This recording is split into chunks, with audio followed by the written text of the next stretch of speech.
Salut les gens, j'espère que vous allez bien. Aujourd'hui on se retrouve pour un update lecture. J'ai 3 livres à vous présenter, 3 livres que j'ai beaucoup aimés, dont une saga que je viens de terminer, ce qui me fait un petit pincement au cœur. On commence donc dès maintenant. Tout d'abord je vais vous parler de livre de Ovidi et d'Eagle. Il parle vraiment de tous les sujets, de poils, de clitoris, de pénétration anale, de sexualité. C'est un livre féministe que j'ai vraiment beaucoup adoré. Je dis livre mais c'est plus une BD étant donné que il y a beaucoup, il y a des images et il y a du texte. Un livre BD, on va dire. Et j'ai le petit machin qui part en couille, c'est pas grave, je le récupérerai après. J'étais tombée tout à fait par hasard sur ce livre dans la FNAC d'Annecy pendant mes dernières vacances, et dès les premières pages que j'avais feuilletées, j'étais tombée red dingue de ce livre et je ne pouvais que l'acheter. Donc je l'ai pas acheté là, je l'ai acheté plus tard, mais j'ai quand même fini par l'acheter. Ce livre montre extrêmement bien que malgré que la femme de nos jours est de plus en plus libre, il y a encore beaucoup de chemin à parcourir. Je peux vous donner quelques exemples un peu trash. Une nana qui se fait enculer, c'est une salope. Une femme musulmane qui est voilée, c'est une pensée. Une nana qui baise, c'est une salope. Une nana qui ne veut pas baiser, c'est une pensée. Etc.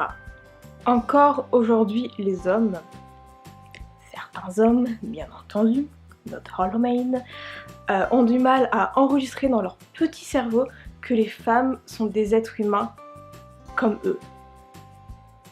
Que c'est pas des sous-humains ou je ne sais quoi. Ce que je veux dire, c'est que en gros, elles disposent de leur corps, qu'elles n'ont pas à attendre l'approbation d'un homme pour faire quelque chose, pour dire quelque chose, pour aller quelque part.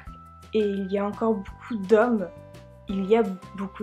qui pensent exactement comme ça. En bref, ce livre est vraiment un coup de cœur. Je pense d'ailleurs que je le relirai parce que je l'ai vraiment beaucoup aimé. Je vous conseille vraiment de lire ce livre, il vous donnera un petit cours de féminisme, ce qui ne fera d'ailleurs que du bien à certains et certaines qui en ont d'ailleurs beaucoup besoin par les temps qui courent. Ensuite, je vais maintenant vous parler, oula, je fais tout tomber, du dernier tome de Selena Rosa, donc Le temps des adieux de Wesley Diggett, toujours en auto-édition. Et cette couverture est tout simplement splendide. Donc c'est une saga que j'ai terminée, que je lisais depuis un certain temps. Et évidemment ça m'a fait quelque chose parce que je m'étais vraiment attachée à l'histoire, à l'héroïne et à tous les personnages qui ont été dans cette saga. J'ai été plus que ravie d'avoir vécu ces dernières aventures auprès de Selena, de Cyrielle, de Isabelle, de Raisa, et j'en oublie franchement pas mal, je crois. Et de toute manière, je peux pas tous les citer. Franchement, par rapport à ce tome-là, je sais pas trop quoi dire. Donc si je peux juste vous dire quelque chose pour lire la saga en elle-même, c'est juste lisez-la. C'est une histoire, c'est une saga qui sort des clichés, des histoires de vampires, des histoires de sorcières.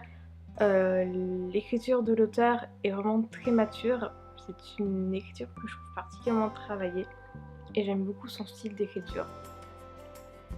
Simple, mais pas que simple.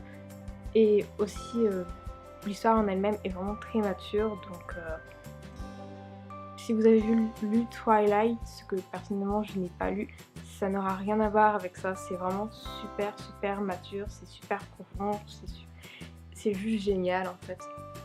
Cette saga m'a fait vibrer. J'en ai pleuré, j'en ai ri, j'en ai souri, j'en ai détesté l'auteur à certains moments. Je pense que je suis passée vraiment par toutes les émotions qui sont possibles, par toutes les émotions possibles. En bref, une saga. Et bien entendu un dernier tome que je conseille vraiment à tout le monde. J'ai pas voulu parler de ce que j'ai pensé du dernier tome parce que je l'ai trouvé super et que j'ai pas forcément de points négatifs. Je voulais juste dire ce que je pensais à peu près de la saga vite fait pour vous donner vraiment envie de lire cette saga, et j'espère que j'ai réussi parce que vraiment elle est super. Étant donné que je n'ai presque plus de batterie sur mon iPad, mais également sur mon réflexe, je vais essayer de faire bref. Donc je vais vous parler de Trump, que j'ai lu il n'y a pas trop longtemps. Donc voilà, on va commencer maintenant. Je vous avais dit que ça serait l'un des rares livres politiques dont je vous parlerai, parce que voilà, je pense qu'il vaut clairement la peine d'être lu. Je pensais qu'il valait clairement la peine d'être lu, et après l'avoir lu, je peux vous dire qu'il vaut vraiment la peine d'être lu. La première chose que j'ai à dire, c'est que bien avant de lire ce livre, bien avant de l'acheter, bien avant de d'avoir terminé cette lecture, je savais que ce serait un livre particulier qui me ferait un certain effet, pas forcément positif, mais pas forcément négatif non plus. Et bah devinez quoi, j'avais totalement raison.